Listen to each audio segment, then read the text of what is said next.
usahay mo na nakapababag na to sa atong pagkamasinulundo sa itong kasing-kasing tungod kinakulangan ani kuwang tas gugma o mo yan tali gugma mao ganing nangalagad ka pero sa atong isukol kaya mo naging ulitan sa Diyos gugma sa Diyos gugma sa isip ka tao diha ka na kulangan isuon kung nakulangan na nan usahay mo na hinungdan usahay itong kasing gahi di man gahi ilabihan usahay mo gahi labi na panahon na sa kanalay husay sa pag pinasay mo ay wag na ka sa atong nasakto si sa manggog alin ikaw mauna ang kuwang na isuon ang tambang aron sa pag-andas mo kasi nga di unta gahi sa hungkong sa balaan ng Espiritu ining pagkailan na to nga gugma usab nato sa tinaw gingon kung adunay gayon ako na higugma sa Dios apan nagadumot sa igsoon nan kini siya bakakan kay siya nga wala may hugma sa igsoon nga iyarang nakapakita dili gyud makahimo sa paghigugma sa Dios nga wala niya makita mao nang unang punto igsoon napon tayo nagbanahon nga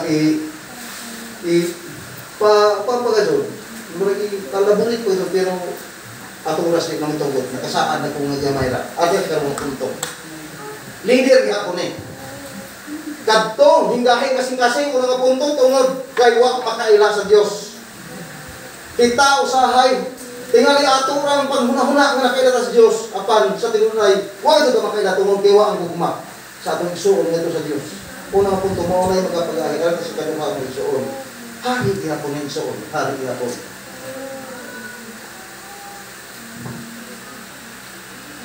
ang sugilanon sa kansahon ingon ang Diyos ni Samuel atua ang hari ingna kanang nasod sa Amerikanhon naghimo na og kadaot sa inyong paglakaw o pagbaktas kaniyang organ ni ingna sa kugto naglaglag way mabilin hayop mga babae lalaki bata puro ko kasi mabilin ingon sa Saul, okay. Andam siya og 200,000 ka mga sundalo para sa pagtuman sa sugo sa Dios ngadto sa paglagdag sa Amerikanon apan sa diha igsoon nga hingabot na sila nito sa gihimo ni Saul. Sa gihimo. Laglag to ni Jang katong tingali katong mga daot. Tingali katong mga nagtibing mga kwan. Pero ang mga bililhon, mga tambok na baka, tambok na karnero, iyang gibilin bisan pa si Agab, igsoon. Kung atong tanahon igsoon, ang katuyuan ni Saul maayo. Diba? Sa isang pagbilin sa mga baka o karnero labi na sa hari, na ay katuyuan. Tingali ang katuyuan na to sa isang pangunauna, na ay benepisyo nga makuha ni Jab. Kung saan benepisyo ng katuyuan, kaya ang tuyo, nga ilang gidala ang mga tambok na baka, tambok karnero, kaya ihalad ninyo ba? Mayong tensyon, dautan, ihalad na. Maayo. Maayo yung tensyon, ato sayang man ato ning ihalad. Pero ang madasyon, hutda, huwag ibilin. Bata, kung tigulang, bisan unsa, hasta ang mga buhiyon, purot, kay para ninyo ba, duluntanan yung dapita para sa pananaw. Way katarungan nga bisan tambok apil to punta ni ko pero ang ibuhat ni Saul sa ibuhat ni Saul iyang dipilin kaya ang iyang tensyon iyang ihalad ngadto kang yuba maadjong tensyon apang sa diha nga nakita hindi ato ni Samuel ni ay teksto ni Nixon nga atong basahon sa 15:23 sa 22 o Samuel mingon, siyo ba may dako bang kalipay sa mga halad? Kaya mo, may sabi sa akong ihalad ni. Maadong tensyon. Pero ingon Samuel, o Samuel mingon, siyo ba may dako bang kalipay sa mga halad nga sinunog? O sa mga halad na ingon sa pagtumas tiyong niyo ba? Ani akaron ang pagsukol labi pang maayo kaysa halad. O ang pagmamati kaysa tambok ng malaking karnero. Kung bisan na kita mong halad pero supak na sa unsa man ang atong standard nga atong gisunod sa atong nasyon. Kung atong gisupak, bisan pag naay atong abundang halad sa tubawang sa Ginoo dili kahimutan. No? Kung sa man nga mata na, ano pa mahiuyon? Kay kani ingon Samuel, bisan pagtampok ka ba nga tampok ka rin, nabay himuot. Ingon sa 23. Kay ang pagsukol, ingon ang malagna nga Samuel, kay ang pagsukol sama ra sala malumay. Ay, kanilang usay magpagahit ta. Musupil ta sa mga mando sa atong mga pangulo, mando sa atong nasyon.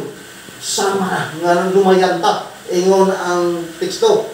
O ang pagkagahi sa kasing-kasing. Di man doon sa hukta, pero kuhan sa hukta, tungod kay 19, mahatong sa tensyon. Pero kung pasabot, wa mo sunod sa kasing-kasing. Ingon ang teksto. Sama ra sa pagdiwata o pag-alagad sa mga Diyos-Diyos. Mura di tayo simbag yung Diyos. Kaya tayo pagahit.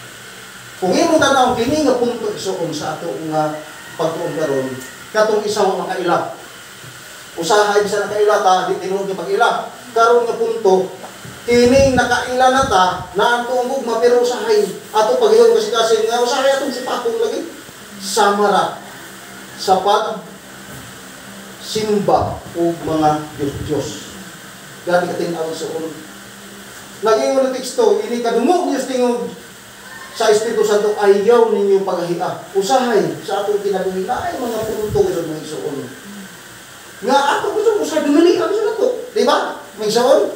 Diba? Nakasinatin na bisan subli-subli sa yun lang sunta nga angay na to nga sundon. Usahay subli-subli atong ginumili sa atong sintasing. Kaya na po ito mga pangatanungan. Isuon. Apan, isuon. Tubangan sa Ginoo. Di na maayo nga talan-awon. Mo hinungdan ang hari ni Saul, gipulihan pakhak ing hari. Katapusan text ni Saul atong basahon. Ang 1 Korinto. 1 Korinto Kapitulo 10 versikulo 11. Nagingon, kining mga butanga nahitabo kanila imong aksidaan. Kadtong ilang mga nang hitabo sa ilang pagpanaw nga daghan nga maglamid ding abot nila. Nahitabo ko to aron nga aksidaan. Migdugang si Pablo. O gisulat kadtong nagtabo mo nito kitong algor. O gisulat.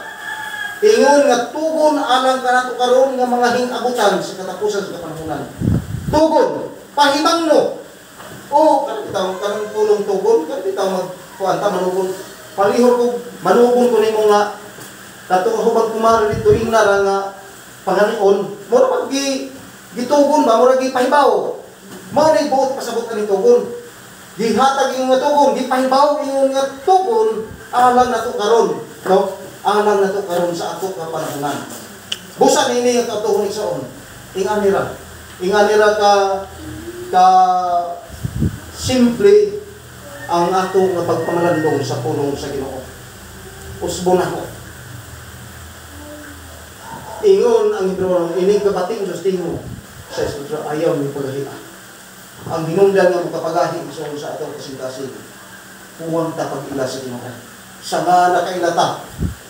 Sama ni Paraon, huwag makailawa ito. Kaya para siya Diyos, kinsaman na, ako nga Diyos, usay anak ta. Kinsaman na, ako'y mabuot. Nakapit ang nilagang bitaw ko. Ako'y mabuot. Sakto man eh.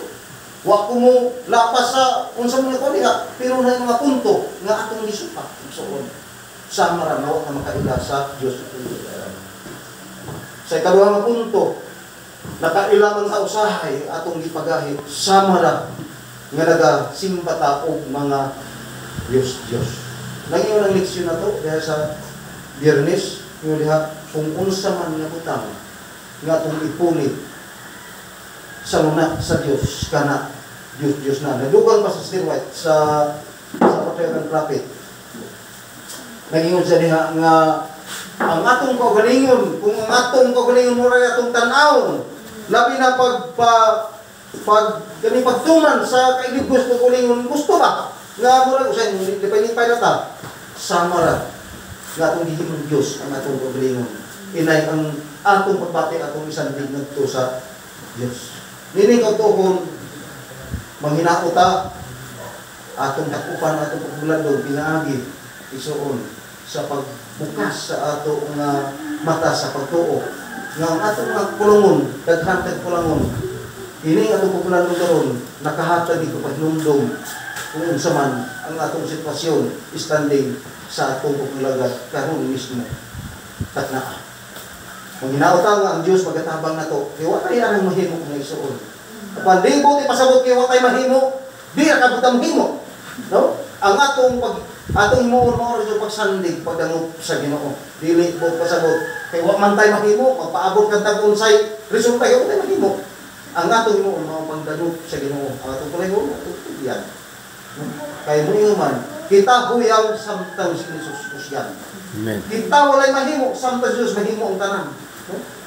Naging diha sa 1 Korinto na limot ko sa teksto nga naging siya ang akong grasya ibu alam kami kanan. Dinala mo sa grasya dili sa atong paningkamot kundi sa tabang sa Ginoo nga mao tawag nato diha sa kamatuoran. Ang Dios magpalangin nato. Amen.